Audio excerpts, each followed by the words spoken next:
परमपिता परमात्मा पूर्ण ब्रह्म सारी सृष्टि के रचनहार कबीर परमेश्वर जी हम सभी आत्माओं के जनक हैं, ये हमारे पिता हैं। इन्होंने आकर हमें ज्ञान कराया कि आप यहाँ के रहने वाले नहीं हो। जिस स्थान को, जिस लोक को तुम अपना मानते हो, ये आपका नहीं है। आपको यहाँ विवश करके रोका हुआ है। यहाँ 21 ब्रह्मांड का जो स्वामी है, प्रभु है, जिसको तुम ब्रह्म कहते हो, ये ज्योति निरंजन काल है। इसको श्राप लगा हुआ है 1 लाख मानव शरीरधारी प्राणियों का नित आहार करने का। और उसी उद्देश्य से इसने आप जी को यहाँ विवश करके रोका हुआ है। अपनी स्वार्थ पूर्ति के लिए आप जी को यहाँ झूठे लालच में यहाँ बांध रखा है।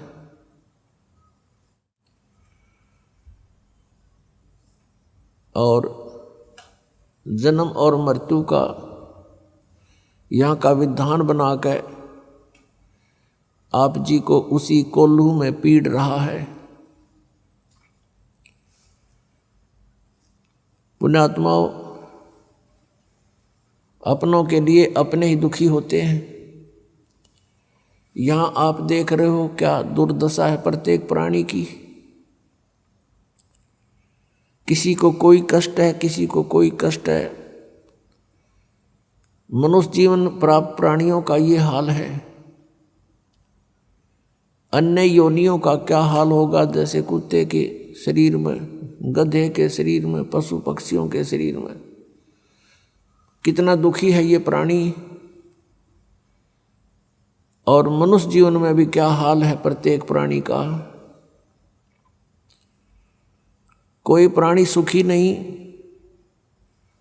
इस दुख को हमने सुख मान लिया।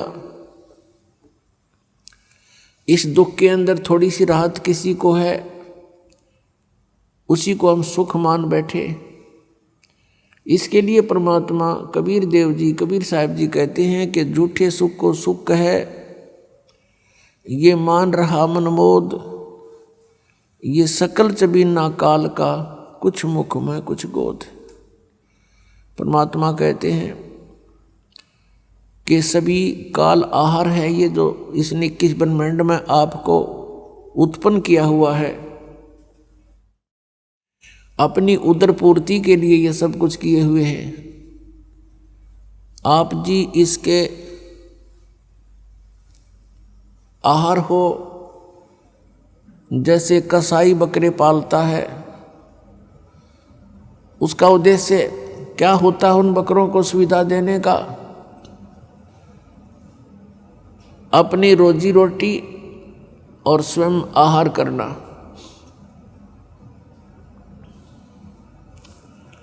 उन बकरों के लिए, बकरियों के लिए वो कितनी सुविधाएं करता है। उनके लिए चरागाह बनाता है, जल की व्यवस्था करता है, तालाब,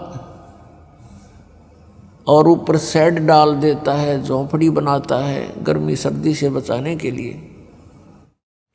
उन सुविधाओं को देखकर वो बकरे वो समझते हैं कि ये हमारा मालिक बड़ा दयालु है, इसने हमें बहुत सुविधा दे रखी है। और जिसमें वो कसाई, उनका मालिक, उन बकरों के उस स्थान पर आता है तो बकरे उसको अपना एक भद्र पुरुष मानकर, अपना नेक मालिक मानकर उससे प्यार करते हैं, उसके पास आते हैं। कोई तो ऐसे पैरों को उठाकर उसको प्यार देना चाहता है, सीने से लगाना चाहता है बकरा, और कोई उसको चाटता है मुँह जिह्वा से एक प्यार जताने के लिए। और वो देखता है, ऐसे हाथ लगाता है, वो उसको चाटते हैं, प्यार करते हैं। वो देख रहा है कि कितना मांस इसमें बन गया, कितने किलो का हो गया, यो कितने का बिकेगा। और वो बकरे सोचते हैं ये हमें लाड कर रहा है, वो उससे प्यार करते हैं। अब उन सुविधाओं को देखें तो बकरों को ये ऐसा लगता है कि बहुत नेक आदमी हो। और फिर जब कहीं से ऑर्डर आ जाता है 10-20 बकरों का, उस समय ये नहीं देखता कि इसका बेटा मरेगा, बेटी मरेगी, माँ मरेगी या भाई मरेगा। वो तो लेकर लाठी और हाँक लेता है उसको। किसी का बेटा मरो आओ, चाहे किसी की बेटी, चाहे माँ या भाई या बहन, और वो जाकर के उनको काट देता है। तो पुण्यात्माओं, परमात्मा कबीर जी ने बताया कि धर्मदास उनकी एक परमात्मा, एक श्रेष्ठ आत्मा, अच्छी आत्मा, उनका भक्त हुआ, जिसको परमात्मा आकर मिले थे। एक विधान है परमात्मा का, परमेश्वर का, जो वेदों में भी वर्णित है, और वो लीला ऐसी करते ही हैं। और वेद भगवान की ही गुणगान करते हैं।